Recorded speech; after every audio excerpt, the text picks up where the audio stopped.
Today we have a special interview with Hollywood actor John Rhys-Davies, who is the voice of Evangelist in the Hollywood animated film The Pilgrim's Progress. Based on one of the best-selling books of all time, The Pilgrim's Progress is the one story that can give our children the courage to stay on the straight path in a culture that often stands against them. An epic journey, faithfully adapted to modern day, Christian faces distraction challenges and perils at every turn on the way, but ends victorious with helpful guides as he stays on the narrow path to the distant celestial city. The epic tale of a pilgrim and his burden, based on John Bunyan's masterpiece, Christian begins a journey from the city of destruction to the celestial city as the ultimate enemy tries everything in his power to distract him from his destination. One of the most popular books of all time is brought to life for the first time in cinemas as a feature-length CGI animated movie. So I'm delighted to say I'm joined by Mr. John Rhys-Davies, who's the character and the voice of Evangelist. John, thank you so much indeed for joining us. Tell us, why did you decide to get involved in this film? Well, because I rather like Bunyan. Don't forget, up until relatively recently, Pilgrim's Progress was probably the third most famous title of a book in the English-speaking world. The King James Bible, Shakespeare, and Pilgrim's Progress. It's one of the things that has made the American language and American literature, as well as English, all around the world. What is it about this film that you would say to our viewers who are looking to go out and watch this film that they should be looking out for in particular? Are there any hidden messages in there? Bunyan himself was a very interesting man. He'd been a soldier. He was called up to fight in the English Civil War. He was a bit of a bad lad when he was a soldier, as he would admit. And he came back, and by chance, he heard some women talking outside a little church. And he went inside. Whatever happened stayed with him. And he ended up becoming a minister. The right to preach was limited to those who had a Church of England license, because there was a fear that under the guise of a religious meeting, there could be people planning a coup against the government and a new civil war. He was brought up before the local magistrate, accused of preaching without a license. 3 months imprisonment if he had just agreed not to continue preaching. But he said, no, God has called me to preach. And for 12 years, he was kept in prison because he refused to give his word that he wouldn't preach. And it was there that his inspiration and that his imagination began, a number of his theological works, but also this marvelous allegorical story of Christian who wants to escape from the world that is ruled essentially by the devil, and he wants to find his way to the celestial city. And being a soldier and having lived among ordinary men, I think the idea of allegory touched him deeply. And then, of course, the Bible itself, the whole conduct of Jesus was very much to speak in terms of allegory. The parable of the sowers, the parable of the prodigal son. So in a way, he is trying to reconnect with the very roots of Christianity in order to pass on the simple message. The simple message is, there is a road, and it may be a difficult road, but you have to follow that path. If you turn aside, then you will get into trouble. Now, the road may be hard, and you will have to make sacrifices. I mean, the evangelist warns him and his companion that they will go to Vanity Fair, and there will be challenges there, and they may even lose their lives in the conduct of their journey. And he knew what he was talking about. Brave man, Christians whose lives radiate a compelling warmth, an illumination. And there are still a few of those around. I have met them. I like Bunyan. I like his style. I like his simplicity and his vision. How important do you think it is for us to be creating more Christian-based films out there, especially in the secular world at times like this? I don't care what sort of films you create. If you're creating propaganda, it won't work. Whether it's Christian propaganda, Nazi propaganda, what you're doing is propaganda. It won't work. Even the Nazis understood that you had to entertain, that you had to enrich. The truth is that we are suckers for stories. Yeah. In the end, we are primitive men gathering round the fire, looking into the fire or looking up at the night stars. And somebody says, once upon a time, there was this creature that lived in the dark, and it longed for the light, the great polarities. The people that walked in the darkness have seen a great light. The great polarities of all these things have a basic appeal to us. If you want to make a statement of goodness, don't preach, because no one will listen to you. If you want to make a work of art that glories and glorifies the human spirit, then you will attract an audience, and then you will start that wonderful bubble of moral argument. I always complain to my friends that there is no moral argument left in Europe. America, you will still find moral argument.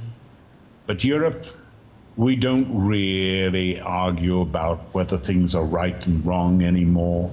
They either are or they aren't. And that's a real failure of civilization. Let me ask you, John, what are the comparisons? Obviously, you were in Lord of the Rings. What are the main comparisons between doing a film like Lord of the Rings to the Pilgrim's Progress, which is obviously an animation? Oh, well, the difference would be scale to begin with. But in a way, I assure you of this.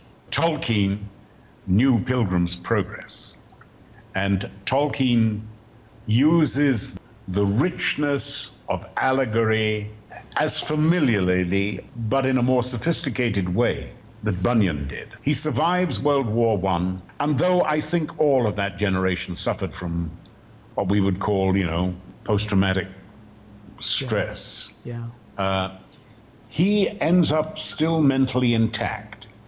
He doesn't have the nervous breakdown like Sassoon or Graves. Tolkien, with his strong faith, Tolkien knows why he's there on the battlefield of the Somme. The British Army took 100,000 casualties in the first day of the First Battle of the Somme, 20,000 dead. You do not stand there, a thinking man, without asking, why am I here? Is this right? What am I doing? Is it in any way justified or justifiable? And Tolkien knew that he was. He was fighting for Western European Christian civilization against a form of German militarism that would destroy European civilization if it was allowed. And he comes home and he has a happy marriage. He is a good father to children he loves. How can we compare the story from John Bunyan with the persecution of Christians even in today's society? What do you think about that? The way that Western Christian civilization is abandoning Christians in the Middle East is absolutely shameful. Yeah. The way that Christianity has lost the moral indignation that condemns and pursues slavery is an abomination. And one of the great glories of the Western Christian tradition has been the abolition of slavery. At least in my time, when I was a boy, there was still slavery. I'm one of the last people that you will meet who actually saw a slave ship.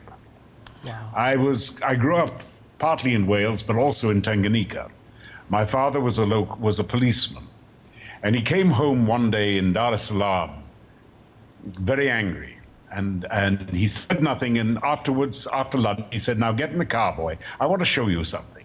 And we went down to the harbor in Dar es Salaam, and he pointed out an Arab dhow. And he said, "That dhow, twice a year, it makes the trip down from Saudi Arabia, Somalia, comes down the coast here. On the way back up, it's always got 2 or 3 little black boys. And they are being taken back to Saudi Arabia as slaves." Now, this was 1955. Saudi Arabia didn't officially abolish slavery till 1965. And my father's anger was that the United Nations, who are actively engaged, persuading Saudi Arabia to abolish slavery, the 1820s, 30s, 40s, 50s, 60s, the Royal Navy stopped, intercepted, and freed any slaves that they found on ships. And it was an honorable tradition. I'm sorry, I've got slightly off the path.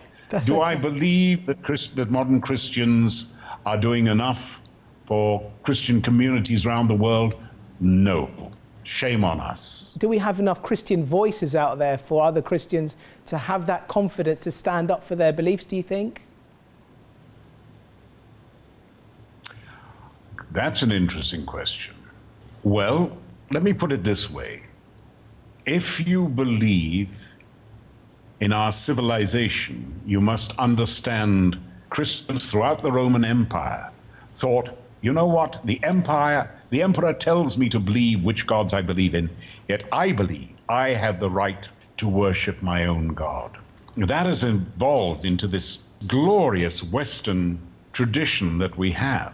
Perhaps we ought to be in those who Western Christian civilization, because if you share the advantages of it, then you must surely understand its origins, and you must surely accept the burden of responsibility of belonging to it. My generation separated rights from responsibilities. Everyone has every right you can claim, you claim it. Fine. But when you claim a right, unconsciously, whether you realize it or not, you are asserting a responsibility. And if you think you can separate the two, you will destroy your society that guarantees your rights. And that is one of the key failures of my generation. We indeed were a liberated generation, but the freedoms we claimed, we never understood involved responsibility. John, just tell us a little bit about the character evangelist. Evangelist, I suppose he is the voice of John Bunyan himself. He is the voice of every good leader, preacher. I will try and give you a touch of the evangelist that I knew in my childhood. Now this is just a little bit of the Lord's Prayer in Welsh. Ein tad arwyth an aneboedd. That's all I'm going to say. Fantastic. John Rhys-Davies, thank you so much indeed for your time and joining us. Take care and God bless you. My dear fellow, how lovely to talk to you. And I look forward to meeting you in the flesh one day. We're certainly excited to meet you too. Thank you, John. God bless. And God bless you. Bless you all. Bless you all. Thank you.